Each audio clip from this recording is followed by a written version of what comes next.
या welcome everyone to the channel learn for exam. My name is Abhishek. So आज हम जो हमारी सीरीज चल रही थी क्वांट मैराथन वाली, उसके हम नेक्स्ट वीडियो करेंगे जिसमें हम 20 क्वेश्चंस को कवर करेंगे आज भी। तो ये हमारा व्हाट्सएप नंबर है। लेट से अगर आपको कोई भी क्वेरीज हो फॉर्म फिलिंग के रिगार्डिंग, या फॉर्म फिल करते टाइम कोई आपको हेल्प चाहिए हो, या लास्ट मिनट क्वेरीज हो, तो just WhatsApp on this number. But ध्यान रखना कि हम संडेज को रिप्लाई नहीं करते, और ऑफिस टाइमिंग्स क्या रहती हैं, 10 AM टू 6 PM। तो हम डायरेक्ट अपने फर्स्ट क्वेश्चन पे चलते हैं आज के। तो एक बार आप ट्राई करो, मैं साइड हो जाता हूँ। ठीक है, देखते हैं इस क्वेश्चन को। इस certain amount under compound interest, यानी कि वो 3 टाइम्स हो जाती है 7 ईयर्स में, और उसने पूछा है कि 27 टाइम्स कितने टाइम में होगी। तो देखो, कंपाउंड इंटरेस्ट में क्या होता है कि अगर कोई अमाउंट 5 साल में लेट से डबल हो रही है, तो 10 साल में क्या होता है, वो 4 टाइम्स हो जाती है। तो यानी कि मल्टीप्लाई में चलता है लेट से। यानी कि अगर लेट से मैं कोई अमाउंट लेता हूँ, उसको 3 टाइम्स, यानी कि 3 होने में कितना टाइम लगता है हमें, प्लस 7 ईयर्स का टाइम लगता है। तो यानी कि जो नेक्स्ट वो 3 टाइम्स होगा, तो उसमें भी 7 ईयर्स लगेंगे। यानी कि 3a इंटू 3 कितना आएगा, 9 है। तो इसमें भी हमें कितने टाइम लगेगा, 7 ईयर्स लगेंगे। और नेक्स्ट अगर मैं फिर से 3 टाइम्स जाऊंगा, डेट इज 27 है, तो उसमें भी कितना टाइम लगेगा हमको, 7 ईयर्स का टाइम लगेगा। तो यानी कि टोटल टाइम कितना हो गया, अमाउंट टोटल 27 टाइम्स होने में 7 + 7 + 7, डेट इज 21 ईयर्स। तो आंसर क्या होगा हमारा, option B. Let's move to the next question. तो देखते हैं इस क्वेश्चन को। लेट्स से इसमें क्या गिवन है, एक तो एक्स वाई का मेरे को रेशियो गिवन है 3/2, और उसने ये वाली वैल्यू पूछी है 3x प्लस में 2y अपॉन 2x प्लस में 5y। देखो, अगर हमें बेसिक से सोल्व करना है तो हम क्या एज्यूम करते थे, लेट्स से मैं x को एज्यूम कर लेता हूँ 3a, और y को क्या एज्यूम कर लेता हूँ, 2a एज्यूम कर लेता हूँ। और जो x और y की जो वैल्यू आई है a की टर्म्स में पुट कर देता हूँ। लेट्स से x की जगह पे मैं 3a पुट करता हूँ, तो 3 × 3a, y की जगह पे 2a पुट करता हूँ, 2 × 2a, तो 2 × 3a प्लस में 5 × 2a। फर्दर चलते हैं, तो ये हमारे पास आएगा 9a प्लस में 4a डिवाइड बाई में 6a प्लस में 10a आएगा। फर्दर सोल्व करते हैं, let's say 13a divide by में 16a। तो a से a कैंसिल आउट हो गया, और हमारे पास क्या है, एक यूनिक आंसर आ रहा है, डेट इज 13/16। लीजिए ऑप्शन बी। तो देखो, एक मेथड तो यही बनता है कि लेट्स से हम इसमें क्या एज्यूम कर लें, x की जगह पे 3 एज्यूम किया हमने, y की जगह पे 2 एज्यूम किया, और इसमें एक पुट कर दिया। देखो, लेकिन अगर मैं हम डायरेक्ट आंसर निकालना, let's say x by y का रेशियो था, क्या मैं इसमें x की जगह पे 3 पुट कर दूं और y की जगह पे 2 पुट कर दूं, तो भी आंसर आएगा, बिल्कुल आएगा। देखो, हम तब नहीं करते हैं जब ऑप्शन में कहीं ना कहीं पे एक ऑप्शन होता है कैन नॉट बी डिटरमाइंड, तो उसमें तो फिर हम यही पुट करते हैं, यानी कि x इक्वल में 2a एंड y इक्वल में 2a।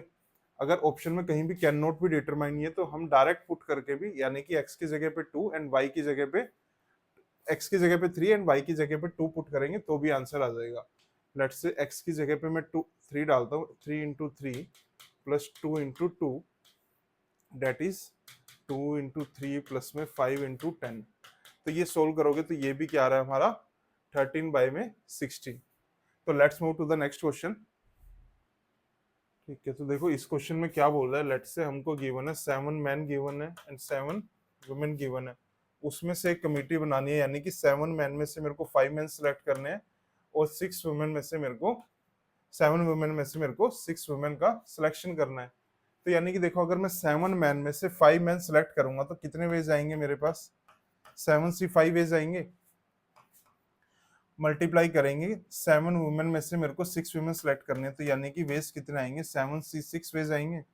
और मल्टीप्लाई इसलिए कर रहे हैं, यानी कि एक कमेटी टुगेदर बन रही है। मैन से केसेस इतने आएंगे, वुमेन से केसेस इतने आएंगे, टोटल केसेस क्या होंगे, मल्टीप्लाई। तो सोल्व करते हैं, 7c5 अगर मैं सोल्व करता हूँ, 7 × 6 × 5 फैक्टोरियल, नीचे आएगा 5 फैक्टोरियल इंटू 2 फैक्टोरियल, मल्टीप्लाई इधर 7 factorial into 6 factorial, 6 factorial into 1 factorial. तो 5 फैक्टोरियल ये कैंसिल आउट, 6 फैक्टोरियल ये कैंसिल आउट, 2 फैक्टोरियल की वैल्यू 2 ही होती है, तो 6 2 से कैंसिल आउट होगा 3 पे। तो फाइनल आंसर क्या बनेगा, 21 × 7, that is not a factorial, only 7। 21 × 7 कितना आएगा हमारे पास, 147। यानी कि आंसर कितना हो जाएगा हमारा, 147।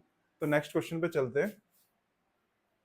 देखो इसमें डायरेक्ट पूछ रहा है, यानी कि सिंपल क्वेश्चन है। एक मेरे को 10% डिस्काउंट दिया है, फर्दर मैंने उस पर सक्सेसिव कितने का डिस्काउंट दिया है, 20% का डिस्काउंट दिया है, तो मेरा सिंगल डिस्काउंट कितना होगा।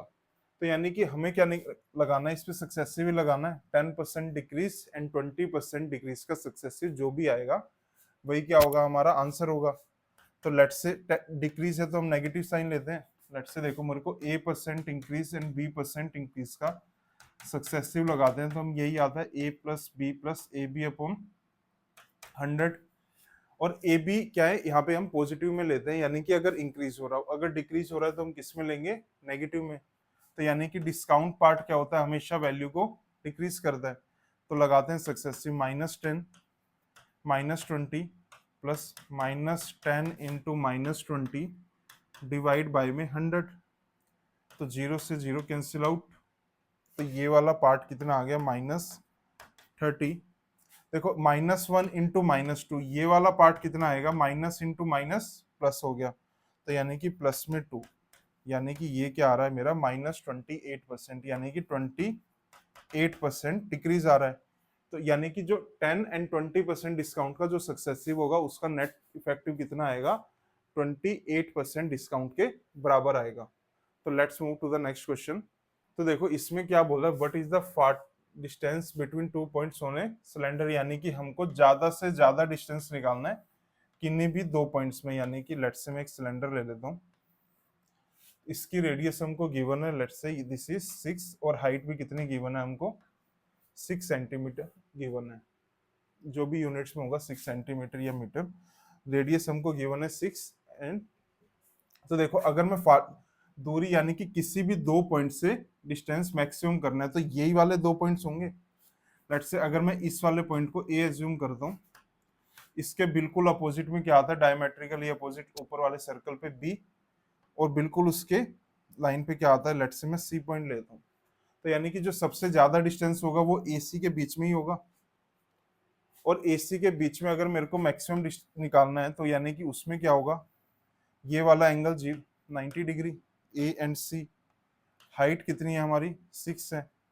अब देखो यानी कि अगर मैं ये वाला डिस्टेंस कवर करता हूं, तो ए बी हमने क्या लिए थे, डायमेट्रिकली अपोजिट लिए थे, तो ये वाला डिस्टेंस क्या आएगा, डायमीटर के बराबर ही होगा। तो 6 रेडियस है, तो डायमीटर कितना होगा हमारा, 12 होगा। तो यानी कि ये वाला डिस्टेंस कितना आ गया, 12 हो गया। और हमको कौन सा डिस्टेंस निकालना है, we have to find the distance A C. तो ए सी क्या निकालेंगे यार, अगर देखो एक राइट एंगल ट्रायंगल है तो पाइथागोरस लगा देते। तो ए सी क्या होगा, √12 स्क्वायर प्लस में 6 का स्क्वायर का अंडर रूट। लेट से अगर सोल्व करते हैं फर्दर, 144 प्लस में 36, तो ये अंदर आ रहा है हमारा √180। तो फर्दर सोल्व करते हैं तो 36 कॉमन आ जाएगा, यहीं पे फर्दर कर लेते हैं, डेट इज 36 इंटू 5। तो 36 का स्क्वायर रूट क्या होता है, 6। तो आंसर क्या आ गया, 6√5, डेट इज ऑप्शन ए। तो नेक्स्ट क्वेश्चन पे चलते हैं। देखो इसमें क्या बोल रहा है, यानी कि 120 में सबसे छोटा नंबर हम क्या मल्टीप्लाई करें कि वो एक परफेक्ट क्यूब बन जाए। तो देखो एक चीज तो हमको पता है, जब भी हम परफेक्ट क्यूब का प्राइम फैक्टराइजेशन करते हैं तो उसमें क्या होता है, सबकी पावर 3 के मल्टीपल्स में होती है प्राइम नंबर की। तो लेट्स से अगर मैं 120 का प्राइम फैक्टराइजेशन करता हूँ, तो देखो एक तो ये 4 पे डिवाइड हो रहा है, यानी कि 2 की पावर 2 आएगा, एक मेरा 5 भी आएगा, एक मेरा इधर 3 भी एक प्राइम नंबर आएगा। तो 5 इंटू 3 15 इंटू 4, यानी कि इसका जब हम प्राइम फैक्टराइजेशन करेंगे तो वो आता है हमारा 2 की पावर 3 इंटू 5। क्वेश्चन में क्या बोल रहे हैं कि मैं 120 में सबसे छोटा नंबर क्या मल्टीप्लाई करूं कि वो परफेक्ट क्यूब बन जाए। तो देखो एक चीज तो हमको पता है, परफेक्ट क्यूब का जब भी हम प्राइम फैक्टराइजेशन करते हैं तो उसमें जो भी प्राइम नंबर की पावर होती है वो सारी की सारी किसके मल्टीपल में होंगी, 3 के मल्टीपल्स में होंगी। तो इसमें क्या है, सबसे पहले हम क्या करेंगे, 120 का प्राइम फैक्टराइजेशन करेंगे। तो जब आप इसका प्राइम फैक्टराइजेशन करोगे तो क्या आएगा, 2 की पावर 3 इंटू 3 इंटू 5, यानी कि 3 की पावर में 1 लिख देता हूँ। तो यानी कि हमको सारी पावर्स किस में बनानी है, हमको मल्टीपल ऑफ 3 में बनानी है, और एक मिनिमम से मिनिमम नंबर एक मल्टीप्लाई करना है। तो देखो एक प्राइम नंबर जो सेकंड आ रहा है उसकी तो पावर ऑलरेडी 3 के मल्टीपल में है, यानी कि 3 है ही। तो यहाँ पे क्या है, नेक्स्ट प्राइम नंबर पे अगर हम जब जा रहे हैं तो 3 की पावर 1 है, तो यानी कि अगर 3 की पावर 1 है तो उसको 3 के मल्टीपल बनाने के लिए पावर को 3 की पावर 2 से मल्टीप्लाई करना ही पड़ेगा। सेम ऐसे ही 5 की पावर 1 है, तो यानी कि 5 की पावर 2 से भी मल्टीप्लाई करना पड़ेगा। तो यानी कि एक मिनिमम नंबर अब मैं इससे मल्टीप्लाई करता हूँ, तो मेरा फाइनल नंबर सबकी पावर क्या हो जाएंगी, प्राइम नंबर्स की 3 हो जाएंगी, और वो क्या हो जाएगा फिर हमारा परफेक्ट क्यूब। तो यानी कि जो मिनिमम नंबर है जिससे हमको मल्टीप्लाई करना पड़ेगा परफेक्ट क्यूब बनाने के लिए, वो क्या आएगा, 3 की पावर 2 इंटू 5 की power 2, that is 9 into 25। Further solve करोगे तो ये हमारा आ जाएगा 2 to 5, that is option D. तो इजी क्वेश्चन था ये वाला। नेक्स्ट क्वेश्चन पे चलते हैं। क्या बोलता है इस क्वेश्चन में कि एक टाउन है जिसमें 40% लोगों के पास बाइक है, 30% के पास कार है, 12% के पास दोनों है। पूछा क्या है उसने, यानी कि ऐसे कितने परसेंट लोग हैं जिनके पास ना तो बाइक है और ना ही कार है। तो ये वाला क्वेश्चन वेन डायग्राम से बड़े इजीली हो जाएगा। देखो अगर मैं बाइक वाला बाइक्स एंड कार्स यहाँ पे लिखता हूँ, तो बाइक कितने परसेंट के पास है, 40% के पास क्या है, बाइक है। कार कितने परसेंट के पास है, 30% लोगों के पास क्या है, कार है। और क्या एक इंफॉर्मेशन है, 12% के पास क्या है, दोनों है। तो यानी कि जो बाइक एंड कार वाला जो कॉमन एरिया होगा उसमें कितने परसेंट लोग आएंगे, 12% आएंगे। तो 40% के पास बाइक है लेकिन 12% के पास तो बोथ है, तो 28% लोग ऐसे होंगे 40 - 12 जिनके पास ओनली बाइक है। ओनली कार वाले कितने होंगे, 30 - 12 दैट इज 18%। तो देखो टोटल जो पर्सन होंगे वो तो एक टाउन के 100% होंगे। तो यहाँ पे कितना परसेंट आ रहा है हमारा, दैट इज जिनके पास at least one of the vehicle है, या एटलीस्ट बाइक या कार में से एक है या दोनों है। तो 28 + 12 14, 40, 40 + 18 दैट इज 58, यानी कि 58% लोगों के पास या तो कार है या बाइक है या दोनों है। तो टोटल पॉपुलेशन कितनी है, 100% होगी। तो 58% लोगों के पास क्या है, एटलीस्ट वन है। तो यानी कि नाइदर ए बाइक और नोर कार वाले कितने लोग होंगे, लेट्स से 100% माइनस 58%, जो कि हमारा आंसर कितना आएगा, 42% के बराबर आएगा। तो ये वाला वेन डायग्राम पे क्वेश्चन था। अगर आप फॉर्मूले से करना चाहो तो फॉर्मूले से भी हो जाएगा। तो चलते हैं नेक्स्ट क्वेश्चन पे। तो इस क्वेश्चन में क्या है, हमको बोला है कि यानी कि 15 सिलेंड्रिकल पिलर्स हैं जिनकी हाइट क्या है, 25 मीटर हाइट है, और रेडियस कितनी गिवन है, 7 सेंटीमीटर। तो एक चीज का ध्यान रखना, हाइट हमको मीटर में गिवन है और रेडियस हमको सेंटीमीटर में गिवन है। तो हो सकता है आगे जाके हमें कुछ कन्वर्जन करना पड़े। तो इसमें बोल रहा है कि हमें सारे सिलेंड्रिकल पिलर्स को कट सरफेस एरिया को पेंट किया और पेंट का रेट गिवन है, और we have to find the total cost. तो देखो सिलेंडर का जो सरफेस एरिया होता है वो क्या होता है, 2πr/h होता है। टोटल कितने सिलेंडर है, 15 है, तो इंटू 15 करेंगे। तो ये तो क्या हो गया, टोटल एरिया आ गया हमारे पास। और 1 स्क्वायर मीटर की क्या है हमारे पास कॉस्ट, 10 रुपीज है। तो यानी कि ये क्या होगी, हमारी टोटल कॉस्ट आएगी। तो सोल्व करते हैं। लेट्स से 2 पाई की वैल्यू कितनी होगी, 22/7। रेडियस कितनी गिवन है, 7 सेंटीमीटर। पर देखो रेट हमको किसमें गिवन है, स्क्वायर मीटर में गिवन है। तो यानी कि 7 सेंटीमीटर को हम किस में कन्वर्ट करेंगे, मीटर में, डिवाइड बाय 100। हाइट कितनी गिवन है, 25, वो मीटर में ही है। तो इंटू 15 इंटू 10। तो 7 से 7 कैंसिल आउट हो गया, 0 से 0 कैंसिल आउट, 10 कैंसिल आउट होगा। एक तो 2 पे 5, और 5 को फर्दर कैंसिल आउट करूंगा तो ये 3 पे। तो ये मेरा आगे सोल्व हो रहा है, 22 इंटू 25 इंटू 3 इज 75। तो 22 इंटू 75 जब आप सोल्व करोगे तो ये मेरा आएगा 1650। तो आंसर क्या होगा हमारा, ऑप्शन सी, डेट इज 1650। तो नेक्स्ट क्वेश्चन पे चलते हैं। इसमें क्या गिवन है, the sum of the two numbers, यानी कि दो नंबर्स का सम गिवन है, एंड देयर एचसीएफ, दोनों का एचसीएफ गिवन है। तो हमको बताना है ऐसे कितने पेयर्स पॉसिबल है। तो देखो अगर दोनों नंबर्स का क्या है, एचसीएफ गिवन है, तो यानी कि दो नंबर एज्यूम कर लें, 7A एंड 7B। और ए बी क्या होंगे आपस में, को प्राइम्स होंगे, क्योंकि इनका एचसीएफ क्या आ रहा है, 7 ही आ रहा है, तो ए बी क्या होंगे हमारे को प्राइम्स होंगे, और दीज आर नेचुरल नंबर्स। और दोनों का सम कितना है, 105 के बराबर है, तो इक्वेट करते हैं, लेट्स से 7a प्लस में 7b किसके बराबर आएगा, 105। तो 7 कॉमन लेते हैं, a प्लस बी इक्वल में 105, तो 7 105 से कितने पे कैंसिल आउट होगा, 15 पे कैंसिल आउट। तो यानी कि a प्लस बी की क्या आ गई हमारे पास वैल्यू, 15 आ गई। और हमको क्या निकालना है, how many such pairs are possible. तो यानी कि हमें हिट एंड ट्रायल करना पड़ेगा, बट एक चीज का ध्यान रखना, ए बी क्या होंगे आपस में, को प्राइम्स होंगे। तो यानी कि अगर a प्लस बी 15 है तो पेयर्स बनाते हैं, एक मेरा पेयर बन रहा है 1 एंड 14, एक सेकंड पेयर बन रहा है 2 एंड 13, 3 एंड 12 क्या पेयर बनेगा, देखो अगर मैं 3 एंड 12 एक पेयर लेता हूं तो वो बनेगा ही नहीं, क्योंकि इनका एचसीएफ कितना आ रहा है, वो 3 आ रहा है, 1 तो आ ही नहीं रहा, क्योंकि ये कोप्राइम नहीं है। अगर मैं 4 एंड 11 लेता हूँ, yes 4 and 11 is possible. 5 and 10 is possible, नहीं वो भी पॉसिबल नहीं है, क्योंकि इनका एचसीएफ भी कितना आएगा, 5 आएगा, ये भी कोप्राइम्स नहीं है।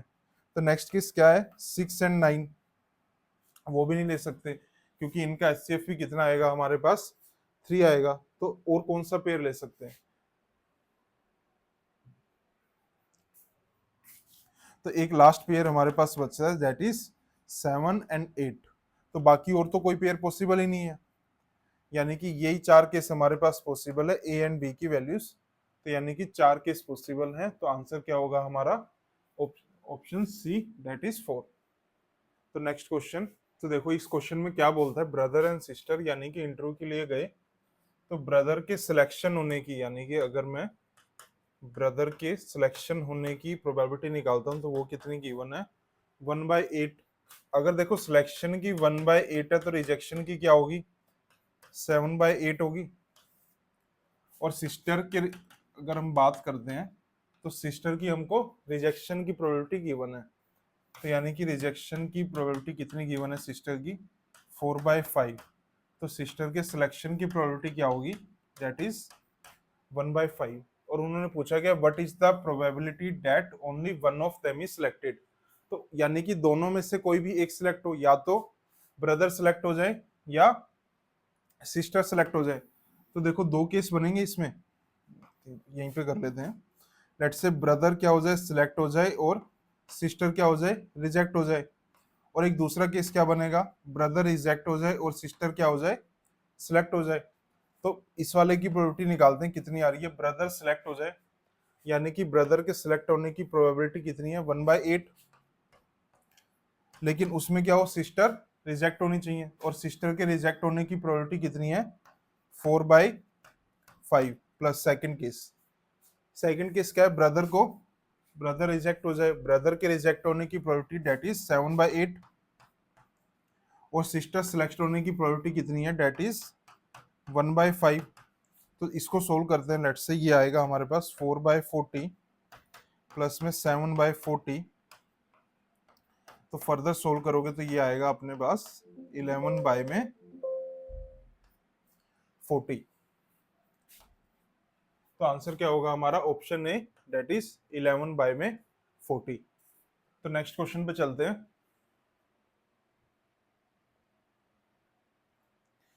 चलो देखते हैं क्वेश्चन क्या बोल रहा है।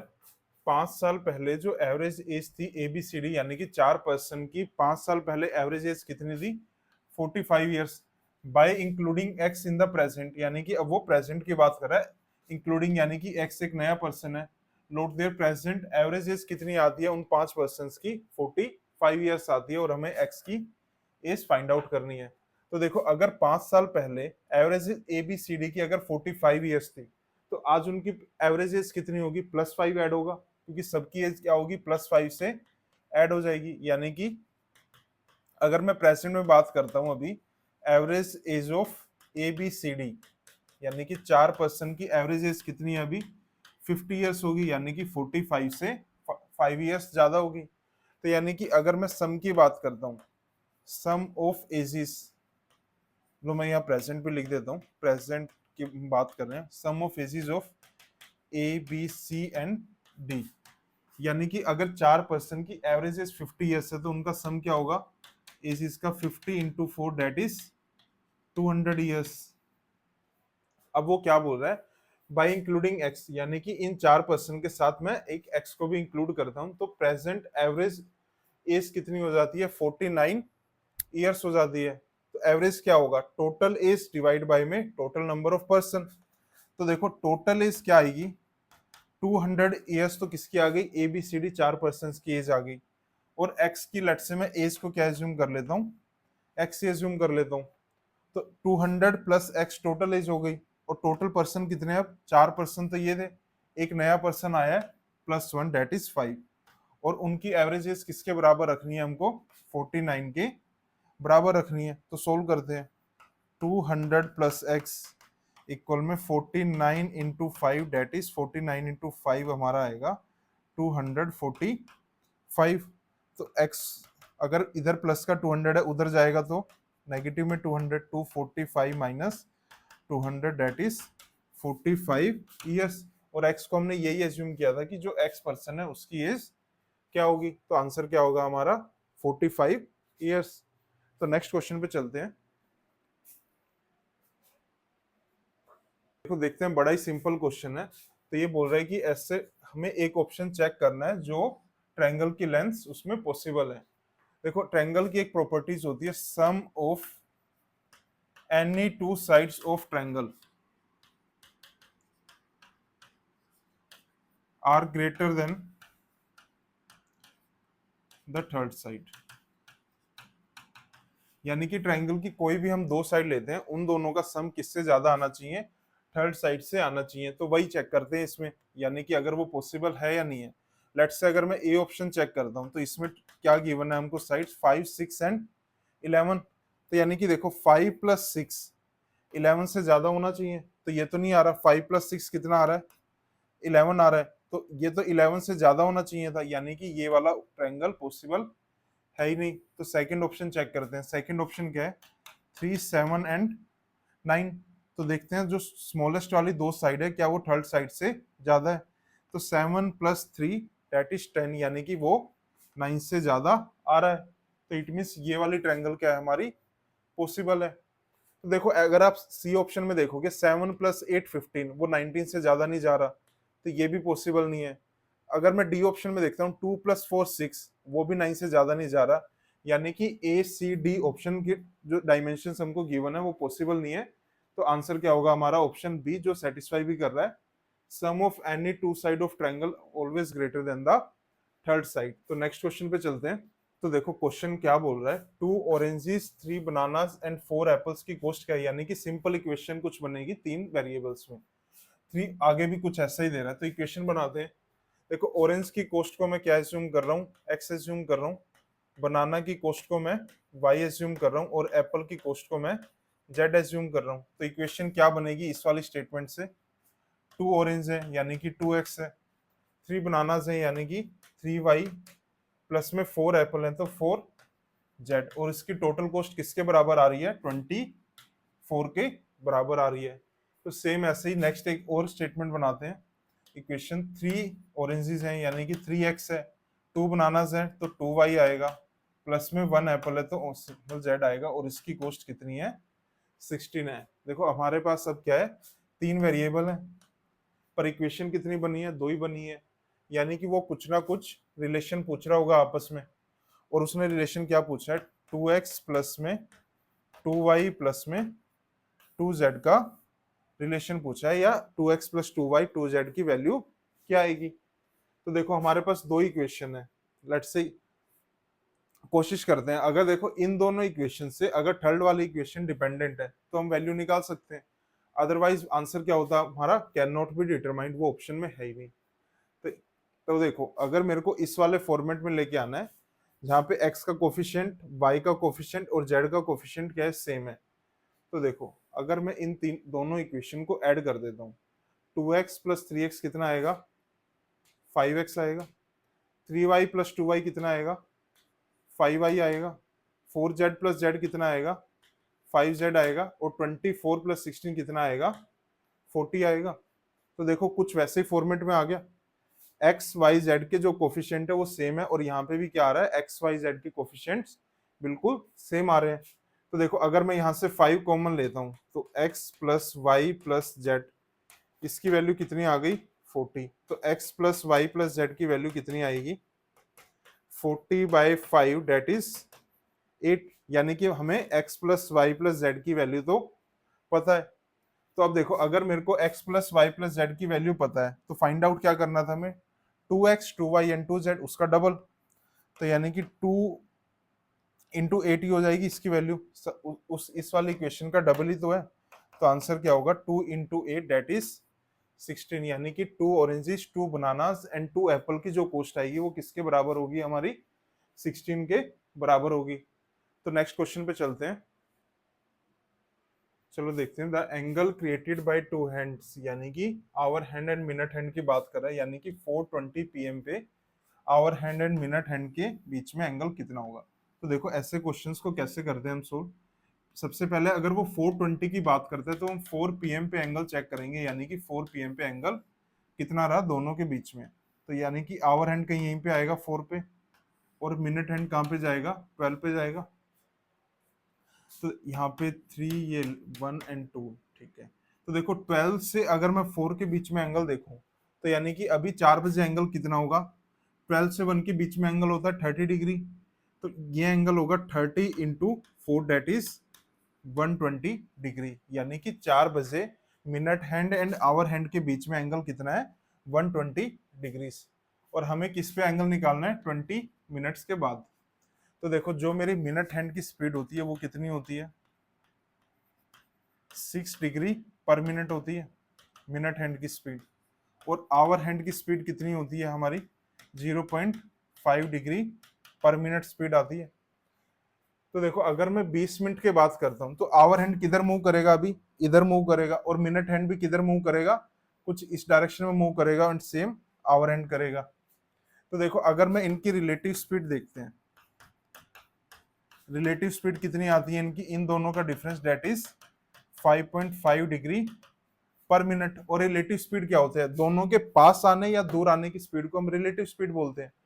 तो यानी कि अगर ये आवर मिनट हैंड थोड़ा सा फास्टली चलेगा तो यानी कि ये पास आएंगे। तो देख लेते हैं, यानी कि 20 मिनट्स में वो कितना पास आएंगे। तो फॉर्मूला क्या होता है हमारा, डिस्टेंस इक्वल में स्पीड इनटू टाइम। तो स्पीड कितनी आ रही है अभी हमारी 5.5 डिग्री पर मिनट आ रही है, और टाइम कितना है हमारे पास 20 मिनट्स है।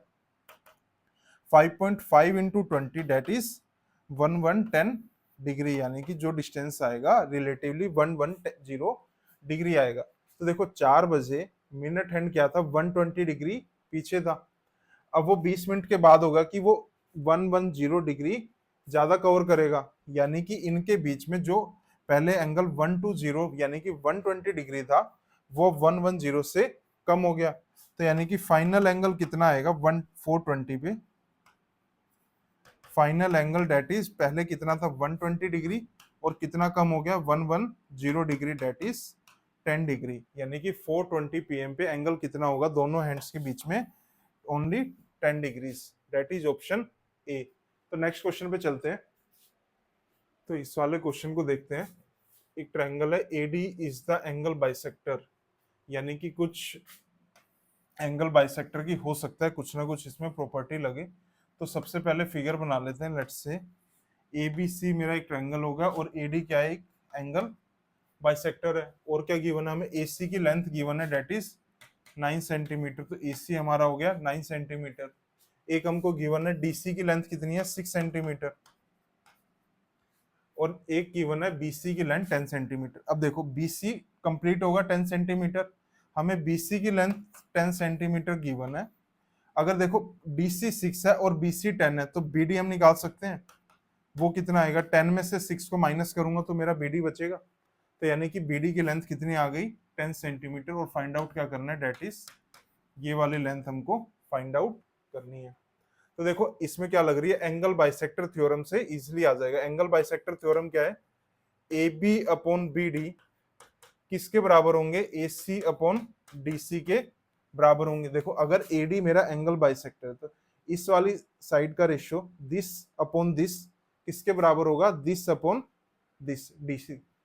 तो देखो अगर ए बी फाइंड आउट करना है, बाकी लेंथ तो हमको पता ही है, बीडी की लेंथ कितनी है 4 है, एसी की कितनी है 9 है, और डीसी की कितनी है 6 सेंटीमीटर है। तो सोल्व करते हैं, लेट्स से ये 2 पे कैंसिल आउट 3, ये 3 9 पे कैंसिल आउट 3, तो ए बी किसके बराबर आ गया 2 इंटू 3 डेट इज 6 सेंटीमीटर। तो ए बी की लेंथ कितनी आ गई हमारे पास 6 सेंटीमीटर लेंथ आ गई। तो ये काफी इंपॉर्टेंट प्रॉपर्टी भी है एंगल बाइसेक्टर थ्योरम, काफी बार इसके डायरेक्ट क्वेश्चन आते हैं बिल्कुल सेम ऐसे ही। तो नेक्स्ट क्वेश्चन पे चलते हैं, तो देखते हैं क्या गिवन है इस क्वेश्चन में। Student in a commerce class two, the average score of boys given है, एक the average score of girls given है, यानी कि दो मेरे को एवरेज गिवन है, and the average of class is 66। तो देखो इसमें गिवन क्या है, एक बॉयज का एवरेज है यानी कि एक अलग से एवरेज गिवन है, एक गर्ल्स का एवरेज गिवन है वो अलग से, और एक कंबाइंड एवरेज दोनों का गिवन है, और फिर रेशियो पूछा है। तो देखो अगर आप डायरेक्ट देख पा रहे हो, एक एवरेज अलग से गिवन है, एक अलग एवरेज है, और एक उनका कंबाइंड एवरेज है, और रेशियो पूछा है, तो we can directly apply alligation. तो एलिगेशन क्या करते हैं, एक जो एवरेज गिवन है एक यहाँ पे लिखते हैं, दूसरा एवरेज कितना है 73, ये गर्ल्स के लिए है, और ये बॉयज वाला है, और इनका कंबाइंड एवरेज कितना आ रहा है 66, वो हम बीच में लिखते हैं। तो अगर हमको इनका रेशियो निकालना है बॉयज टू गर्ल्स का, वो क्या होगा, इनका डिफरेंस होगा 73 माइनस 66 क्या आएगा, अपोजिट में आएगा difference, that is 73 minus 66 is 7, and 66 minus 60 कितना आएगा 6 आएगा। तो यानी कि बॉयज रेशियो गर्ल्स का रेशियो क्या आ गया 7:6 आ गया, डेट इज ऑप्शन सी। तो बिल्कुल सिंपल क्वेश्चन था एलिगेशन के ऊपर।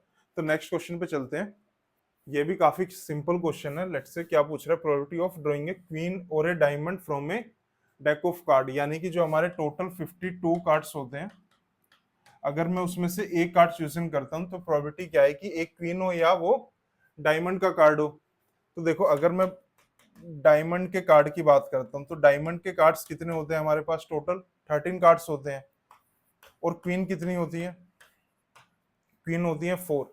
बट देखो इसमें स्टूडेंट्स गलती क्या करते हैं, जो क्वीन 4 है उसमें एक डायमंड वाली क्वीन भी होगी, वो तो यहाँ पे आई चुकी है, यानी कि बाकी कितनी क्वींस बची हैं, जो बाकी हार्ट एंड अदर्स कार्ड्स होते हैं, यानी कि उनकी 3 क्वींस हैं, और डायमंड्स के कितने टोटल कार्ड्स होंगे 13।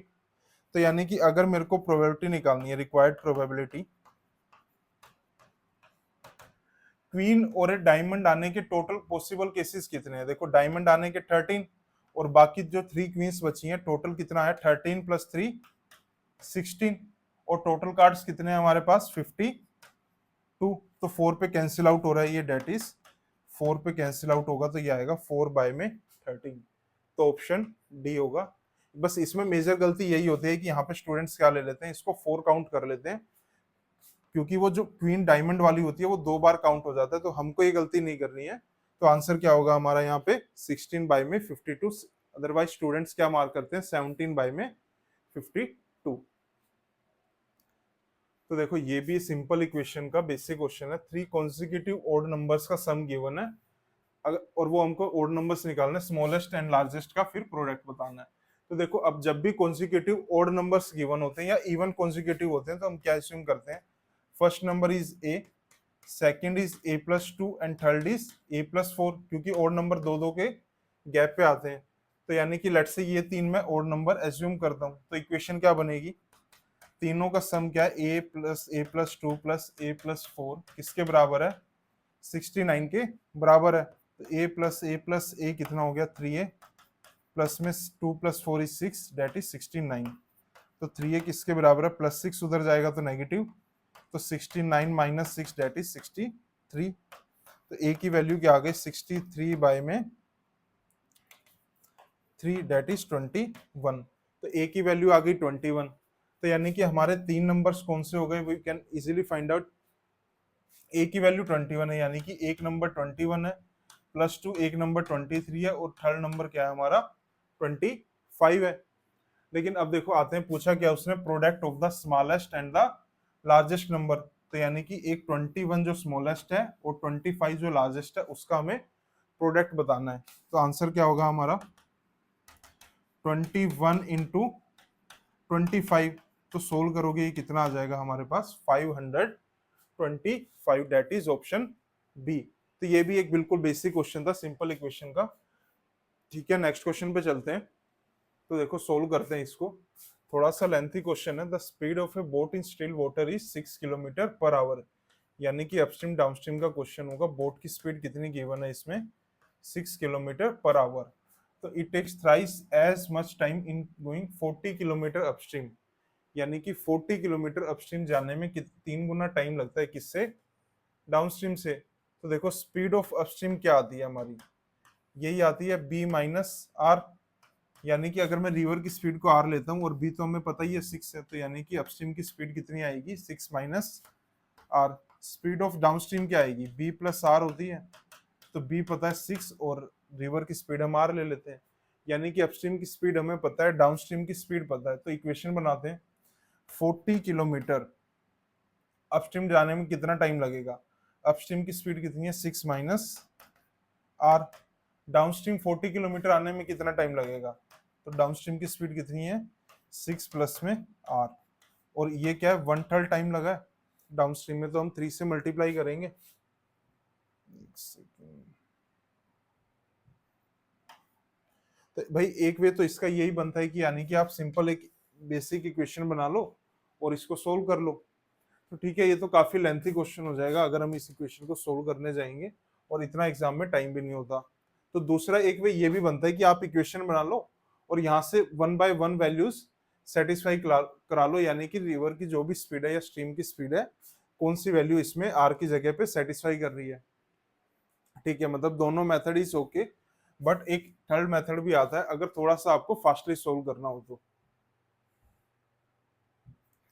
दैट इज मेथड,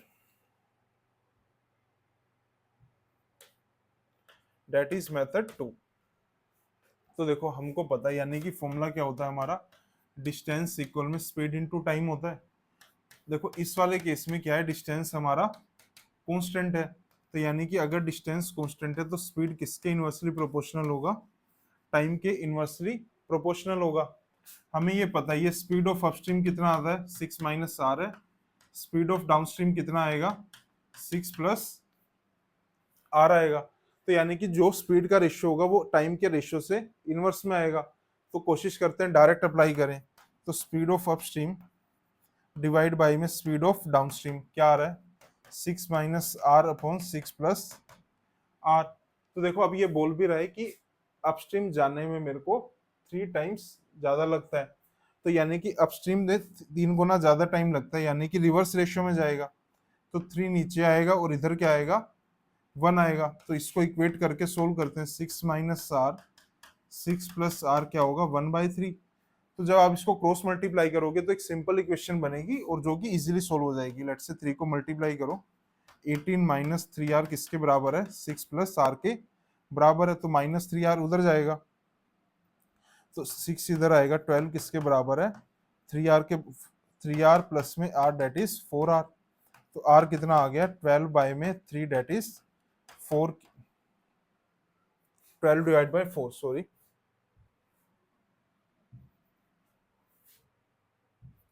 ये आ गया 12/4 डेट इज 3 km/h। तो आंसर क्या होगा इसमें, स्ट्रीम की स्पीड कितनी आ रही है हमारे पास, 3 km/h। ठीक है, आप मेथड 1 से भी कर सकते हो, बट ये थोड़ा सा फास्टर मेथड होगा अगर आप अप्लाई कर पा रहे हो। तो लास्ट क्वेश्चन पे चलते हैं आज के।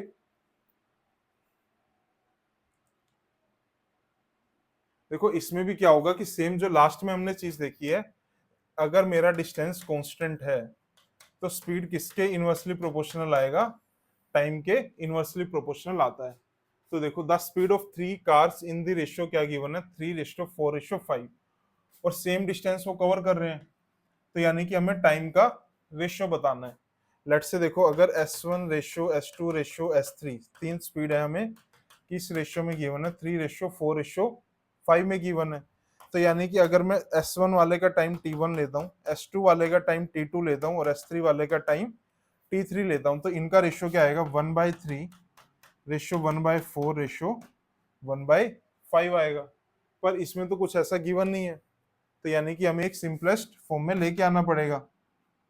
तो देखो, जब भी हम फ्रैक्शंस को सोल्व करते हैं एक सिंपलेस्ट फॉर्म रेशियो में, तो हम क्या करते हैं, जो भी डिनोमिनेटर्स में होता है उसके एलसीएम से सबको मल्टीप्लाई करते हैं। तो देखो 3 4 5 का एलसीएम कितना आएगा हमारे पास, 60 आएगा। तो सबको 60 से मल्टीप्लाई कर दो, 1/3 इंटू 60, 1/4 इंटू 60, रेशियो 1/5 इंटू 60। तो क्या आएगा, 1/3 इंटू ये 60 आएगा यहाँ पे, डेट इज 20:15:12 आएगा। यानी कि टाइम का रेशियो क्या आ गया, 20:15:12, that is option 1। I think सारे क्वेश्चन कवर हो चुके हैं हमारे। ठीक है, ये हमारे व्हाट्सएप चैनल का क्यूआर कोड है, अगर आप ज्वाइन करना चाहो तो आपको यहाँ पे फ्री क्विजेस मिलेगी, direct message from the Gurpreet sir. Already 5000 plus students इसमें ज्वाइन कर चुके हैं। ठीक है, यही हमारा व्हाट्सएप नंबर है जो स्टार्टिंग में भी था वीडियो के। अगर सीमेट का सिलेबस चाहिए हो या इस क्लास की पीडीएफ चाहिए हो तो just WhatsApp on this number. तो अगर वीडियो अच्छा लगा हो तो लाइक करें एंड थैंक यू।